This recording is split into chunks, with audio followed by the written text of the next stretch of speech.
Hello everyone, welcome to civil staff Himachal. आज जो है वो हम टीजीटी एग्जाम के लिए मोस्ट एक्सपेक्टेड क्वेश्चंस जो एग्जाम में आ सकते हैं केमिस्ट्री से रिलेटेड उनको डिस्कस करेंगे। सो आई होप कि आपको क्वेश्चंस अच्छे से समझ में आ जाएं। तो चलो स्टार्ट करते हैं।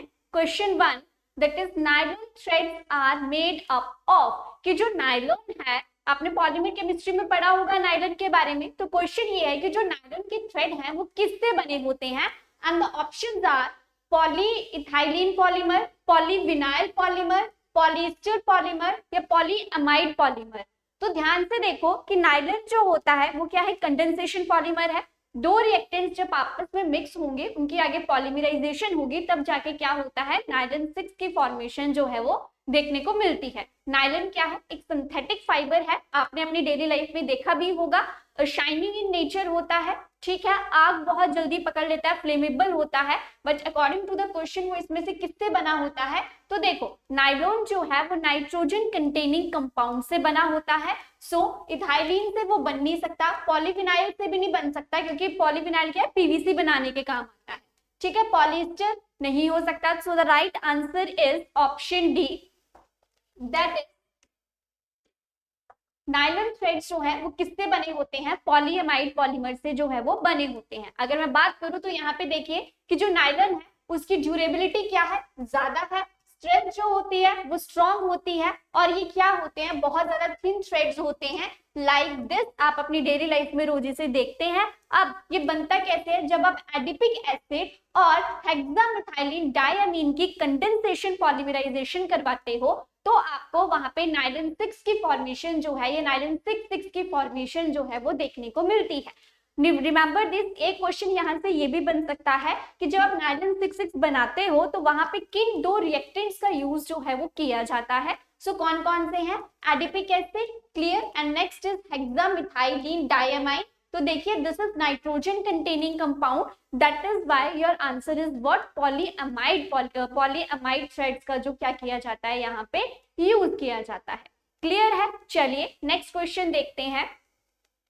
The half-life period of radioactive element depends upon। अब हाफ लाइफ पीरियड सबको पता है। हाफ लाइफ पीरियड, या देखो एक कोई जर्नल रिएक्शन है, कोई रेडियोएक्टिव एलिमेंट है, हम उसका डिके करवा रहे हैं तो उसको नॉर्मल जितना टाइम लगना है वो तो लगना ही है। हाफ लाइफ का मतलब क्या है कि आधे टाइम में वो कितनी रिएक्शन फास्ट कर रहा है या स्लो कर रहा है, उस टाइम को जो हम चेक करते हैं उसे हम कहते हैं हाफ लाइफ पीरियड। तो वो कहता है, ये आपसे वो पूछ रहा है कि जो हाफ लाइफ पीरियड है वो किस चीज के ऊपर डिपेंड करता है। क्या वो टेम्परेचर के ऊपर डिपेंड करता है, प्रेशर, नेचर ऑफ एलिमेंट, या quantity of radio active element. तो अगर मैं आपको एक इक्वेशन बताऊं तो वहां पे रेडियो एक्टिव एलिमेंट क्या होता, टी हाफ क्या होता था रेडियो एक्टिव एलिमेंट का, दैट इज 0.693 अपॉन के, ठीक है। फर्स्ट ऑर्डर रिएक्शन के लिए जो टी हाफ की वैल्यू होती है वो ये होती है 0.693 अपॉन के।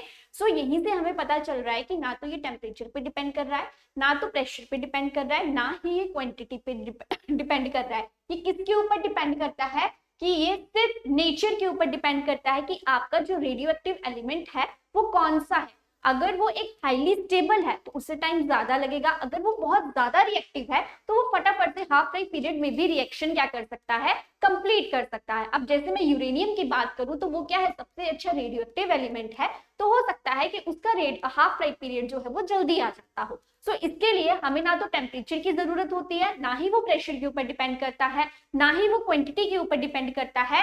Half life period of radioactive element किसके ऊपर डिपेंड करता है, कि हमारे पास एलिमेंट कौन सा है, हमारे पास रिएक्टेंट कौन सा है। So the right answer is option C, that is nature of element. Important है क्वेश्चन, किसी ना किसी पेपर में ये देखने को मिलेगा। क्लियर। चलिए नेक्स्ट देखते हैं। तो volume occupied by 2.2 gram of carbon dioxide at normal temperature and pressure. तो ऐसे क्वेश्चंस को कैसे करते हैं, सबसे पहले हम क्या निकालते हैं, नंबर ऑफ मोल्स की कैलकुलेशन करी जाती है। अगर मैं कार्बन डाइऑक्साइड की बात करूं तो यहाँ पे नंबर ऑफ मोल्स कैसे हम निकालते हैं, given mass divided by it's molecular मास, ठीक है। अब गिवन मास कितना है हमारे पास दे रखा है, दैट इज 2.2। मॉलिक्यूलर मास कैसे निकाला, कार्बन का होता है 12, एक ऑक्सीजन का होता है 16, दो का कितना हो जाएगा 32 हो जाएगा, तो ये कितना हो गया 44 हो गया। तो ये आपके पास कितना आ गया 1/20 मोल्स जो है वो आपको देखने को मिल गए। अब नॉर्मल टेम्परेचर और प्रेशर पे जो आपका स्टैंडर्ड होता है वो कितना होता है 22.4 लीटर्स होते हैं। वॉल्यूम सभी के लिए एक स्टैंडर्ड है कि 22.4 लीटर्स जो है वो नॉर्मल टेम्परेचर प्रेशर पे वॉल्यूम देखने को मिलता है। तो अब आपका जितने नंबर ऑफ मोल्स आए थे उसको मल्टीप्लाई कर दो 22.4 से और आपके पास कितना आंसर आ जाएगा 1.12 लीटर आंसर जो है वो आपको देखने को मिलेगा। So the right answer is option B, that is 1.12 litre जो होता है वॉल्यूम ऑक्यूपाई करता है 2.2 gram of carbon dioxide at normal temperature and pressure. Clear है ये बात? चलिए नेक्स्ट क्वेश्चन देखते हैं। The first energy shell that can have f orbital is.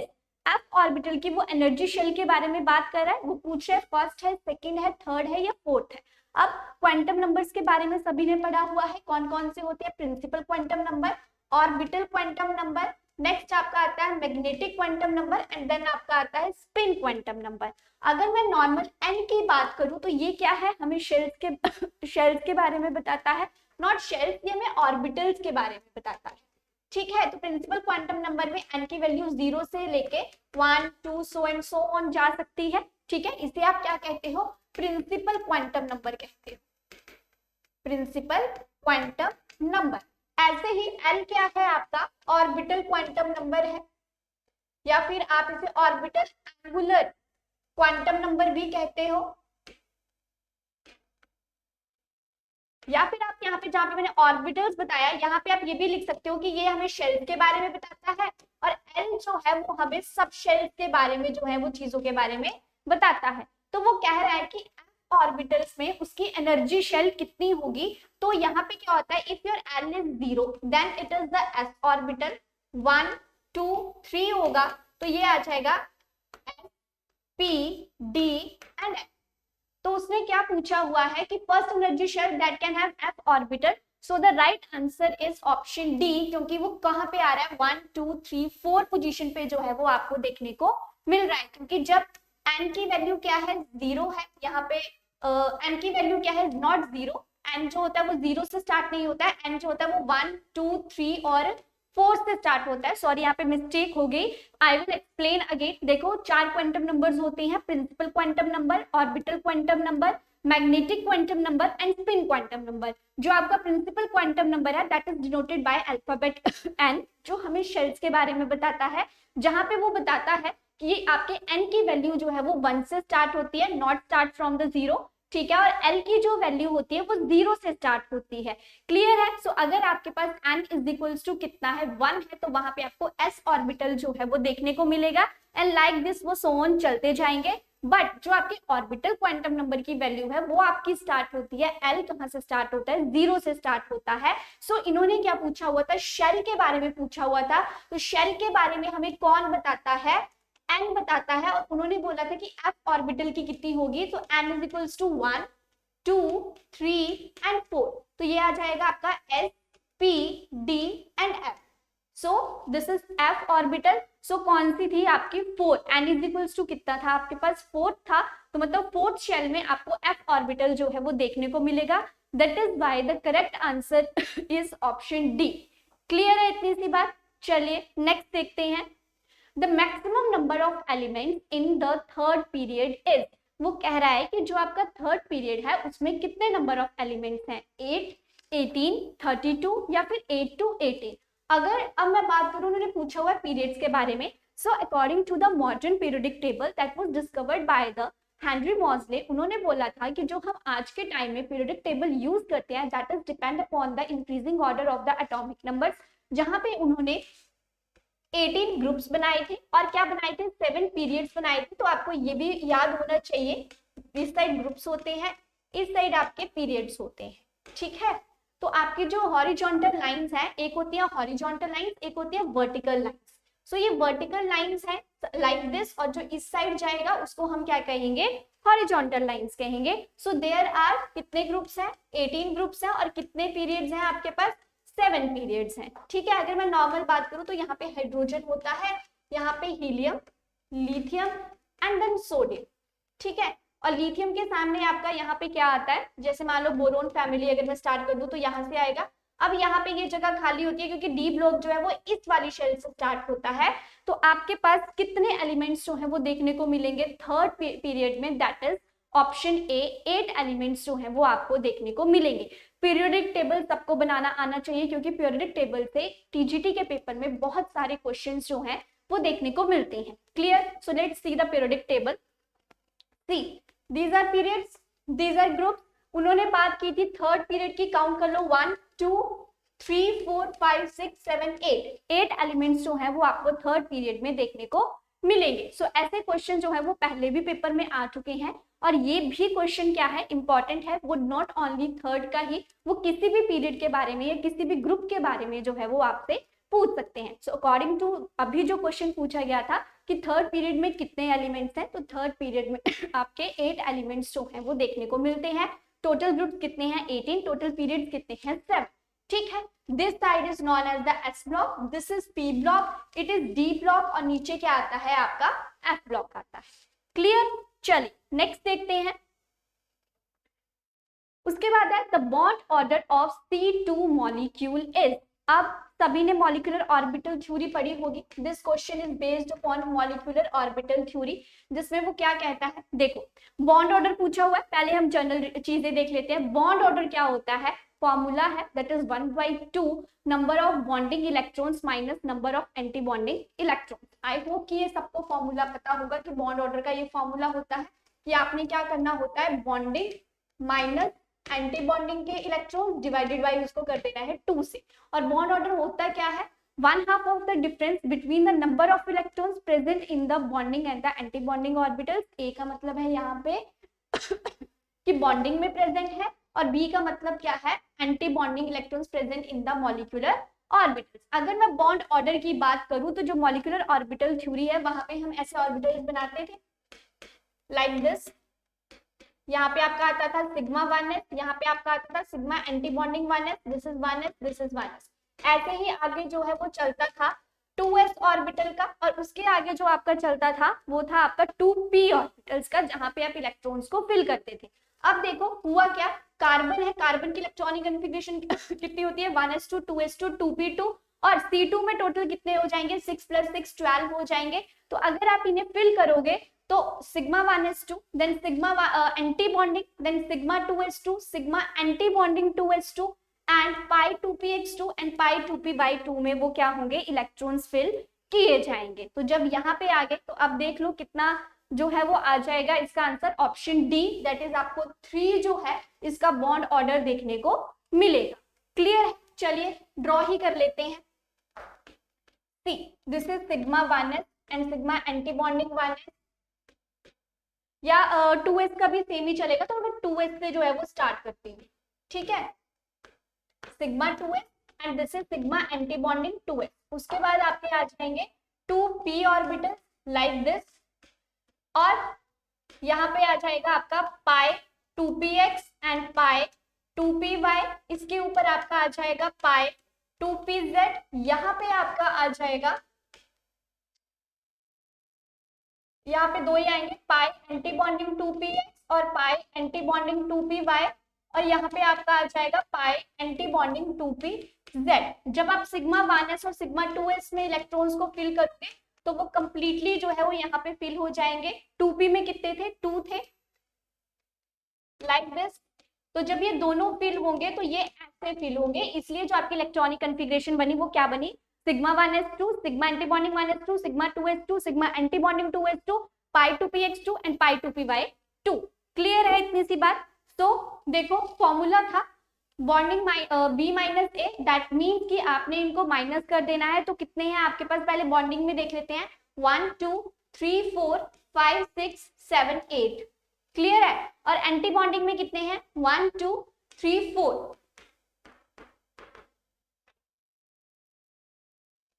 Not it's not 3, सो ये कितना आ जाएगा 4 / 2 दैट इज 2। सो यहाँ पे आपका आंसर क्या होना चाहिए, नॉट डी, यहाँ पे डी नहीं आएगा, इट इज अबाउट 2, कि आपका जो C2 मॉलिक्यूल का बॉन्ड ऑर्डर होता है वो कितना होता है, 2 जो है वो देखने को मिलता है। सो यहाँ पे आंसर गड़बड़ हो गया, it's right answer is option C. Clear है इतनी सी बात? चलिए नेक्स्ट क्वेश्चन देखते हैं। With rise in temperature viscosity of liquid. देखो विस्कोसिटी क्या होती है, आपका लिक्विड है, लिक्विड्स के बीच में क्या है, लेयर्स हैं, और उन लेयर्स के बीच में क्या है, फोर्स ऑफ फ्रिक्शन है जो उन दोनों चीजों को क्या करवा रही है, स्लिप करवा रही है। क्लियर है इतनी सी बात। तो फोर्स ऑफ फ्रिक्शन क्या होता है, एक टाइप का घनत्व आ जाता है कि एक लिक्विड में कितनी डेंसिटी है फोर्स ऑफ फ्रिक्शन की वजह से, जिसकी वजह से वो स्लिप हो रही है और वो आगे लिक्विड क्या कर रहा है, फ्लो कर रहा है। क्लियर है। तो वो पूछ रहा है कि विस्कोसिटी जो है उसका टेम्परेचर के साथ रिलेशन क्या है, क्या वो इंक्रीज होती है, डिक्रीज होती है, कांस्टेंट रहती है, या फिर इंक्रीज भी हो सकती है या फिर डिक्रीज भी हो सकती है। सो ऑलवेज रिमेंबर कि viscosity of coefficient is always inversely proportional to the temperature, कि अगर टेम्परेचर बढ़ेगा तो विस्कोसिटी क्या होती है, कम होती है। So the right answer is option B. अगर टेम्परेचर इंक्रीज करेगा तो विस्कोसिटी क्या हो जाएगी, आपकी डिक्रीज हो जाएगी। क्लियर है। चलिए मैं इसका बता देती हूँ विस्कोसिटी है क्या। Viscosity is the measure of the fluid's resistance to flow, कि ये क्या करती है, लिक्विड्स को फ्लो होने में रेजिस्टेंस क्रिएट करती है, क्योंकि वहां पे क्या आ जाती है, डेंसिटी आ जाती है। फॉर एग्जांपल अगर मैं वाटर की बात करूं तो वो क्या जल्दी फ्लो करता है, क्यों, क्योंकि वहां पे विस्कोसिटी कम देखने को मिलती है। लेकिन अगर दूसरी साइड आप हनी देखोगे और हनी जो है वो फ्लो करवाओगे तो वो धीरे धीरे फ्लो करता है, क्यों, क्योंकि वहां पे विस्कोसिटी बहुत ज्यादा देखने को मिलती है। और यूनिट क्या होते हैं विस्कोसिटी के, पॉइज यूनिट्स जो है वो विस्कोसिटी के देखने को मिलते हैं। सो वाटर की क्या है, लोअर विस्कोसिटी है, दैट इज 1.0 सेंटीपोइस, और हनी की क्या है, हाईएस्ट विस्कोसिटी है, कितनी, 12.2 सेंटीपोइस। सो आई होप कि आपको ये चीज क्लियर हो गई होगी। एक क्वेश्चन यहाँ से ये भी बनता है कि सरफेस टेंशन का भी टेम्परेचर के साथ क्या रिलेशन होता है। So that is always inversely proportional to the temperature. तो ये दोनों चीजें क्या है, टेम्परेचर के साथ इनवर्सली बिहेव करती हैं। सरफेस टेंशन क्या है, आपकी टेंजेंशियल फोर्स है, जिससे क्वेश्चन देखने को मिलता है why the raindrops are spherical in nature due to the surface tension. और अगर विस्कोसिटी से आता है तो विस्कोसिटी क्या है, वो लिक्विड्स को फ्लो से रोकने की टेंडेंसी होती है। तो जितना ज्यादा आपकी विस्कोसिटी होगी उतना ही कम वो क्या करेगा, फ्लो, जितनी ज्यादा विस्कोसिटी होगी उतना ही वो धीरे क्या करेगा, फ्लो करेगा। क्लियर है दिस थिंग। चलिए नेक्स्ट देखते हैं, which is applicable to steam distillation. इनमें से कौन सा जो है वो स्टीम डिस्टिलेशन में हेल्प करता है। आपके पास ऑप्शन है Charles law, Dalton's law of partial pressure, then Grant's law of diffusion and then Boyle's law. So according to this आपने बॉयल्स लॉ और चार्ल्स लॉ तो बहुत बार पढ़े हुए हैं। This is isothermal, this is what, अभी हम आगे देखेंगे। ठीक है। सो अगर मैं इस क्वेश्चन की बात करूं तो स्टीम डिस्टिलेशन के लिए कौन सा आएगा, ऑप्शन बी, जहां पे आप जो है आपके गिवन लिक्विड की और ऑर्गेनिक कंपाउंड की क्या होंगे, पार्शियल प्रेशर्स को प्लस करोगे तब जाके क्या होगी, आपकी स्टीम डिस्टिलेशन देखने को मिलेगी। क्लियर है। और ग्रांट्स लॉ ऑफ डिफ्यूजन जो है वो डिफरेंट वॉल्यूम के साथ एग्जिस्ट करता है। सो अगर एग्जाम में क्वेश्चन आता है कि स्टीम डिस्टिलेशन किस लॉ में देखने को मिलती है, then it is the Dalton's law of partial pressure. अब ऐसा क्यों है मैं एक्सप्लेन कर देती हूँ कि इन द स्टीम डिस्टिलेशन होता क्या है, वाटर एंड ऑर्गेनिक कंपाउंड जो है वो वेपराइज करते हैं एक साथ। Clear. So the partial pressure of water and organic substance all together becomes equals to the atmospheric pressure. और यही चीज हमें पार्शियल प्रेशर बताता है कि जो टोटल प्रेशर है आपके पास वो इक्वल्स टू होता है सम ऑफ द गिवन कॉन्स्टिट्यूएंट्स। ठीक है। तो स्टीम डिस्टिलेशन में हम क्या कर रहे हैं, वाटर और ऑर्गेनिक कंपाउंड को एक साथ हम वेपराइज करवाते हैं। जब हम उन दोनों के पार्शियल प्रेशर को प्लस करते हैं तो हमारे पास एक टोटल प्रेशर आता है जो स्टीम डिस्टिलेशन में हेल्प करता है। That is why steam distillation में कौन सा लॉ एप्लीकेबल करेगा, that is Dalton's law of partial pressure जो है वो वहां पे एप्लीकेबल होगा। Now let us discuss about what is Boyle's law and what is Charles law. So देखिए बॉयल्स लॉ आपका क्या होता है, जिसमें प्रेशर जो होता है वो इनवर्सली प्रोपोर्शनल होता है किसके, वॉल्यूम के, कांस्टेंट टेम्परेचर पे ये चीजें होती हैं, इसीलिए इसे आइसोथर्मल लॉ भी कहा जाता है। और यहाँ पे होता क्या है, एक चीज याद रखना, PV is equals to constant, ये इक्वेशन जो है वो यहाँ पे देखने को मिलती है। ठीक है। टेम्परेचर क्या होता है, कांस्टेंट। ऐसे ही अगर चार्ल्स लॉ की बात करूं तो यहाँ पे जो है वो प्रेशर कांस्टेंट होता है। इसे जो है आइसोबारिक कर्व्स जो है यहाँ पे ग्राफ से आपको मिलती हैं। ठीक है। सो आपके पास क्या इक्वेशन बनती है, V1/T1 is equals to V2/T2। ठीक है। ग्रांट्स लॉ की बात करूं तो वो जो है गैसेस के रेट ऑफ डिफ्यूजन के बारे में बताता है, जिसमें वो कहता है कि rate of diffusion of gas is inversely related to the square roots of the molar mass, and this is very very important. ये पेपर में क्वेश्चन आपको डिफरेंट फॉर्म में भी आ सकता है कि ग्राम्स लॉ होता क्या है, that is it is related to the rate of diffusion of gas which is inversely proportional to the square root of its molar mass। या वो क्वेश्चन में ऐसे भी पूछ सकते हैं कि ग्राम्स लॉ में जो रेट ऑफ डिफ्यूजन है वो किसके इनवर्सली प्रोपोर्शनल होता है, स्क्वायर के होता है या फिर डायरेक्टली होता है। इन डिफरेंट फॉर्म में भी क्वेश्चन देखने को मिल सकता है, ठीक है। सो ये क्या है, square root of its molecular mass, जैसे कि आपको पता है VA upon VB that is MB upon MA।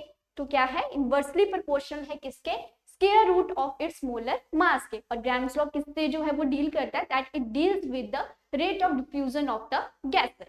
Clear. Next देखिए, डाल्टन लॉ पार्शियल प्रेशर में वो कहता है कि the total pressure of a mixture of gases is the sum of the partial pressure of each gas like this. जैसे मैंने पीछे बताया कि जब टोटल आपका सिस्टम है, जब आप उसके पार्शियल प्रेशर को प्लस कर लोगे तो आपके पास क्या आएगा, टोटल पार्शियल प्रेशर जो है वो देखने को मिलता है, जिसे आप Dalton law of partial pressure के नाम से जानते हो। क्लियर है। चलिए next question, the entropy of the universe. अब एंट्रोपी क्या होती है आपके पास, एंट्रोपी का मतलब है डिसऑर्डरनेस, कि किसी सिस्टम में कितना डिसऑर्डर है। क्लियर है। जैसे आपका लंच टाइम होता था जब स्कूल में, तो सभी बच्चे क्या होते थे, इधर उधर घूमते थे, तो क्या होता था उस टाइम सारी डिसऑर्डरनेस आपको देखने को मिलती थी। Clear. So this is in chemistry it is known as the entropy. तो वो पूछ रहा है कि यूनिवर्स में जो एंट्रोपी है या डिसऑर्डर है वो क्या होता है, tend towards a maximum, tends towards a minimum, tends to भी जीरो, या फिर रिमेन्स कांस्टेंट। तो थर्मोडायनेमिक्स लॉ के बारे में सभी ने पढ़ा होगा, फर्स्ट लॉ, सेकंड लॉ और थर्ड लॉ। सेकेंड लॉ है थर्मोडायनेमिक्स का, वो डील करता है आपका एंट्रोपी के साथ, जिसमें वो कहता है कि एंट्रोपी यूनिवर्स की लगातार क्या होती है, इंक्रीज होती रहती है। सो इस क्वेश्चन का आंसर क्या है, option A, that is tends towards a maximum. Clear. So इसके थोड़ा पढ़ लेते हैं। ये कहता है entropy of the universe always increases and tends towards the maximum value. This is the second law of thermodynamics, जिसमें वो कहता है कि यूनिवर्स क्या है, टोटल एंट्रोपी के बारे में बताता है किसकी, सिस्टम और सराउंडिंग की, और वो हमेशा क्या होती है, ग्रेटर देन जीरो होती है। This is very important. Like ये ऐसे भी क्वेश्चन आ सकता है कि जो सेकंड लॉ ऑफ थर्मोडायनेमिक्स है वो किससे डील करता है, आपका एंट्रोपी के साथ डील करता है। और एंट्रोपी जो है वो किसी भी चीज की लगातार क्या होती रहती है, इंक्रीज होती रहती है, बिकॉज बैलेंस करना मुश्किल होता है, but it is not impossible. चलिए नेक्स्ट क्वेश्चन देखते हैं। The pH of 10 raised to power minus 10 molar NaOH solution is nearest to। वो कह रहा है कि कितनी pH होगी अगर आपके पास 10 raised to power 10 molar NaOH solution है। ऑप्शन है 10, 4, 7 या -4। सो इसका राइट आंसर है आपके पास ऑप्शन सी, दैट इज 7। अब ये हुआ कैसे देखते हैं। देखो कंसंट्रेशन हमें कितनी दी हुई है, concentration of OH negative ions की मैं बात करूं, which is also equals to H positive ions, तो वो आपकी होती है 10 raised to power -7 मोलर। ठीक है। और यहाँ पे क्या होगा, OH की करूं तो एक हमारे पास आ जाती है OH की जो ऑलरेडी प्रेजेंट है, और एक थी NaOH की, that is 10 raised to power -10। So due to NaOH क्या होगा, 10 raised to power -10 जो है वो बहुत कम होगा किससे, 10 raised to power -7 से। ठीक है। सो हम क्या लेंगे, सिर्फ OH नेगेटिव की लेंगे, कितनी, 10 raised to power -7 की, और इसको क्या कर देंगे, निग्लेक्ट कर देंगे। तो हमारे पास अब फॉर्मूला क्या होता है, pH is equals to 14 - POH। This is the formula, कि जब आपको pH भी दी हुई है, POH भी दी हुई है, या फिर कोई एक चीज नहीं दी हुई है, तो आप इस फॉर्मूला का यूज कर सकते हो। तो ये क्या बन जाएगा, 14 - POH की कितनी दी थी उन्होंने, log 10 raised to power -7। तो जब आप इसकी इक्वेशन को सॉल्व करोगे आपके पास कितना आंसर आ जाएगा, 7 आंसर आ जाएगा। इसलिए आप कह सकते हो कि जो आपके पास 10 raised to power -10 molar NaOH था, उसकी कितनी pH आएगी आपके पास, दैट इज 7 जो है वहां पे देखने को मिलेगी। क्लियर। चलिए नेक्स्ट क्वेश्चन देखते हैं। इट्रियम डिकेज बाय, इट्रियम क्या है आपका, आइसोटोप है हाइड्रोजन का। ठीक है। हाइड्रोजन के क्या होते हैं, 3 आइसोटोप्स जो है वो देखने को मिलते हैं। आइसोटोप्स क्या होते हैं, सेम एलिमेंट्स के होते हैं, जिनके पास सेम एटॉमिक नंबर होता है, बट डिफरेंट क्या होता है, मास नंबर होता है। Like 1H1, 1H2 and 1H3। इसे आप कहते हो प्रोटियम, जिससे आपका नॉर्मल वाटर की फॉर्मेशन देखने को मिलती है। इसे आप कहते हो ड्यूटेरियम, जिससे आप हैवी वाटर D2O की फॉर्मेशन देखने को मिलती है। और इसे आप कहते हो इट्रियम या ट्राइटियम भी कहते हैं। ये क्या है आपका, रेडियो एक्टिव सब्सटेंस है। जो हाइड्रोजन बॉम्ब बनाने में जो है वो यूज किया जाता है। क्लियर है? सो वो पूछ रहा है कि जो हाइड्रोजन बॉम्ब है उसमें जो मेन कॉन्स्टिट्यूएंट्स यूज किए जाते हैं दैट इज इट्रियम। तो वो पूछ रहा है कि इट्रियम जो होता है वो इलेक्ट्रोमैग्नेटिक रेडिएशंस में या रेडियोएक्टिविटी की किस रेडिएशंस की वजह से डिके होता है। आपके ऑप्शंस है alpha emission, beta emission, gamma emission या डज नॉट डिके। देखो डज नॉट डिके तो हो नहीं सकता, क्यों? क्योंकि इट्रियम क्या है, ऑलरेडी रेडियो एक्टिव है। तो जब आप उसके ऊपर रेज फेंकोगे तो ऑब्वियस सी बात है कि वो डिसइंटीग्रेट करेगा ही उसका न्यूक्लियस। अब बात करूं गामा एमिशंस की, तो गामा एमिशंस में क्या होते हैं, न्यूट्रॉन्स के पार्टिकल्स जो है वो देखने को मिलते हैं। ठीक है। अल्फा में क्या होता है, आपको पॉजिटिवली चार्ज देखने को मिलते हैं लाइक 2 हीलियम 4 के पार्टिकल्स जो है वो देखने को मिलते हैं। और बीटा का मतलब क्या होता है, इलेक्ट्रॉन्स के पार्टिकल्स जो है वो देखने को मिलते हैं। अब न्यूट्रॉन कंटेनिंग बॉम्ब्स जो है वो अभी तक इतने डेवलप हो रहे हैं। सो अगर मैं एक नॉर्मल लेके चलूं कि अगर इट्रियम में आप किसका डिके करवाओगे तो वो आपका होगा बीटा एमिशन, कि जब आप उसके ऊपर नेगेटिवली चार्ज पार्टिकल्स जो है वो अटैक करवाओगे तो वहां से इट्रियम क्या होगा, डिके हो जाएगा और वहां से एक्सप्लोजन जो है वो आपको देखने को मिलेगा। क्लियर है इतनी सी बात? तो न्यूट्रॉन्स क्या होते हैं, उनको कंट्रोल करना थोड़ा ज्यादा डिफिकल्ट हो जाता है। दैट इज वाई हम क्या करते हैं, वहां पे बीटा एमिशन करवाते हैं, क्योंकि बीटा एमिशन की पेंट्रेटिंग पावर क्या है, अल्फा से ज्यादा है। और गामा की पेंट्रेशन पावर बहुत ही ज्यादा है and it is very dangerous in nature. That is why जो इट्रियम है उसके ऊपर किसका एमिशन करवाया जाता है, बीटा इलेक्ट्रॉन्स का एमिशन जो है वो करवाया जाता है।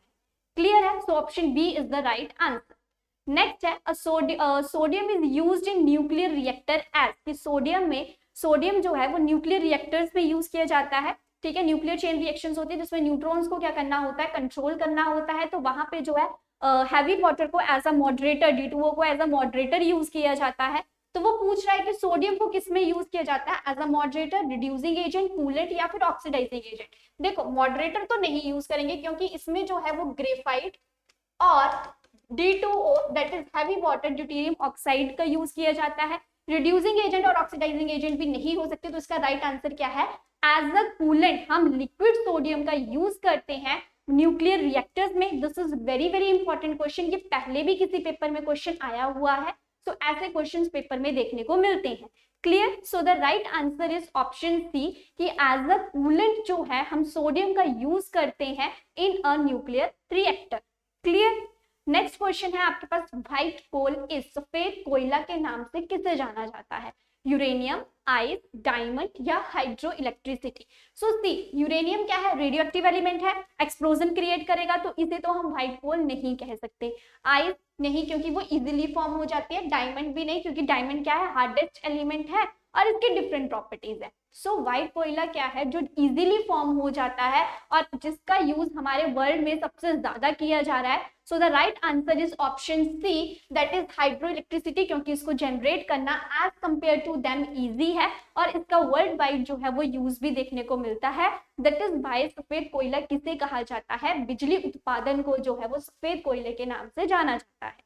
क्लियर है? चलिए नेक्स्ट क्वेश्चन देखते हैं। Water is solvent of ionic salts why, water में मैक्सिमम चीजें डिसॉल्व हो जाती है। वाटर क्या है, यूनिवर्सल सॉल्वेंट है। तो पूछ रहा है कि ऐसा क्यों है, किस प्रॉपर्टी की वजह से वाटर जो है वो यूनिवर्सल सॉल्वेंट की कैटेगरी में आता है। ऑप्शन है कि इसका बॉइलिंग पॉइंट बहुत ज्यादा है, या फिर इसका डाइपोल मोमेंट बहुत ज्यादा है, या इसकी स्पेसिफिक हीट बहुत ज्यादा है, या फिर इसका कोई भी कलर नहीं है। सो ये तो नहीं हो सकता क्योंकि ये एक फिजिकल प्रॉपर्टी है, तो इसका जो है सॉल्युबिलिटी से कोई रिलेशन नहीं है। बॉइलिंग पॉइंट अगर हाई होगा तब भी नहीं, स्पेसिफिक हीट हाई होगी तब भी थोड़ी मुश्किल आ सकती है। So its right answer is option B, कि वाटर का डाइपोल मोमेंट क्या होता है, ज्यादा होता है, क्योंकि वाटर का कैसा स्ट्रक्चर होता है, आपके पास H2O स्ट्रक्चर है विद 2 लोन पेयर्स, और इसे आप क्या कहते हो, बेंट स्ट्रक्चर कहते हो। और बेंट स्ट्रक्चर का जो डाइपोल मोमेंट की वैल्यू है वो हमेशा क्या होती है, ज्यादा होती है। क्लियर है? So that is why water is a universal solvent. क्यों? क्योंकि ये अपने अंदर बहुत सारे मिक्सचर्स को, एलिमेंट्स को, कंपाउंड्स को डिसॉल्व करने की टेंडेंसी रखता है। क्यों? क्योंकि इसका डाइपोल मोमेंट जो है वो बहुत ज्यादा है, स्ट्रक्चर्स बहुत बड़े बनते हैं। और वाटर में क्या है, एम्प्टी स्पेस बहुत ज्यादा होता है। तो जब भी कोई चीज डिसॉल्व होती है वो कहाँ पे आती है, जो वाटर का केज लाइक स्ट्रक्चर में एम्प्टी स्पेस है वो वहां पे जाके अपनी एक पोजीशन को जो है वो ऑक्युपाई कर लेती है। दैट इज वाई वाटर क्या है, एक यूनिवर्सल सॉल्वेंट की तरह एग्जिस्ट करता है due to its high polarity. Clear? देख लीजिए, हाई डाइपोल मोमेंट है तो इसलिए गुड सॉल्वेंट है। और पोलर मॉलिक्यूल्स क्या होते हैं, एग्जिबिट करते हैं large difference in electrical charge, a positive and a negative and otherwise known as a dipole moment. Water क्या है, good solvent है due to its polarity as I explained earlier. Clear? चलिए next देखते हैं the temperature of a gas during adiabatic compression of a gas. अब बात करूं मैं adiabatic compression की, तो adiabatic प्रोसेस क्या होती है ना, तो आप delta Q is equals to 0, simple पहले इतनी बात याद रख लो, delta Q is equals to 0, ना तो हीट अंदर आएगी ना तो हीट बाहर जाएगी। क्लियर है? उस चीज को हम क्या कहते हैं, एडियाबैटिक कंप्रेशन कहते हैं, कि हमने किसी भी सिस्टम को कंप्रेस किया हुआ है, कंडीशन क्या है, ना तो हीट अंदर जाएगी ना तो हीट बाहर जाएगी। क्वेश्चन था कि टेम्परेचर का उस टाइम क्या इफेक्ट होता है, वो 0 हो जाता है, ड्रॉप्स डाउन हो जाता है, रिमेन्स कांस्टेंट, या फिर grows up. So the right answer is option D, क्योंकि जब आप किसी चीज को कंप्रेस कर रहे हो, ना तो वो हीट बाहर जा रही है ना अंदर आ रही है, वो सिस्टम में ही है, तो वहां पे क्या होगी, हीट जो होगी वो आपकी इंक्रीज हो जाएगी। That is why during adiabatic compression of the gas आपका टेम्परेचर क्या होता है, इंक्रीज हो जाता है। So the right answer is option D, that is grows up. This is explain according to the first law of thermodynamics, जो कहता है delta Q is equal to delta U plus delta W। अब क्या था, adiabatic process के लिए delta Q की value क्या थी, 0 थी, तो डेल्टा U क्या हो जाएगा, नेगेटिव वर्क डन के इक्वल हो जाएगा, जिसका मतलब क्या है कि डेल्टा U क्या है, ग्रेटर देन 0 है।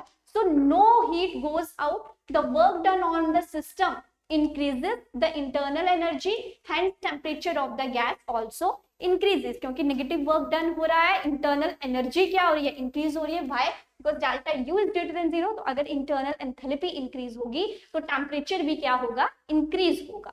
That is why during the adiabatic compression of the gas आपका टेम्परेचर क्या होता है, इंक्रीज होता है, ग्रो अप होता है, and this is explain by according to the thermodynamics first law. Clear? चलिए नेक्स्ट देखते हैं, which gas is used to make soda water. अब कोल्ड ड्रिंक्स तो सब भी पीते हैं, ठीक है, कोल्ड ड्रिंक्स में कौन सा एसिड प्रेजेंट होता है, कोल्ड ड्रिंक्स हो गया या फिर सोडा वाटर हो गया, इसमें कौन सा एसिड प्रेजेंट होता है, H2CO3, that is carbonic acid जो है वो देखने को मिलता है। ठीक है, अब जब हम सोडा वाटर की बोतल को ओपन करते हैं तो वहां पे क्या होता है कि हिजिंग साउंड सुनाई देती है, ठीक है, और आपके बबल्स क्या होते हैं, बॉटल में अराइज होना स्टार्ट हो जाते हैं, जिसे आप कहते हैं ब्रिस्क एफर्वेसेंस। वो किसकी वजह से होता है, कार्बन डाइऑक्साइड गैस को हाईली प्रेशर पे क्या किया होता है, वहां पे कंप्रेस किया होता है। सो आप क्या कह सकते हो कि किस गैस से जो है वो सोडा वाटर बनाया जा रहा है, that is carbon dioxide. Option C is the right answer, and this is very very important question. ये क्वेश्चन इंपॉर्टेंट है, आपको पेपर में देखने को मिल सकता है।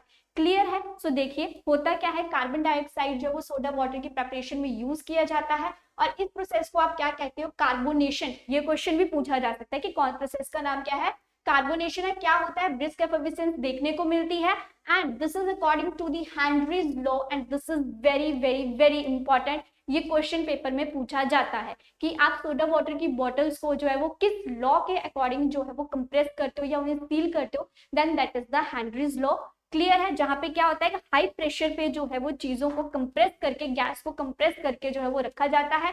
जैसे ही आप बॉटल को ओपन करते हैं, कार्बन डाइऑक्साइड गैस की एफर्वेसेंस होती है, वहां पे हिजिंग साउंड आती है, और वो कार्बोनिक एसिड जो है वहां पे देखने को मिलता है।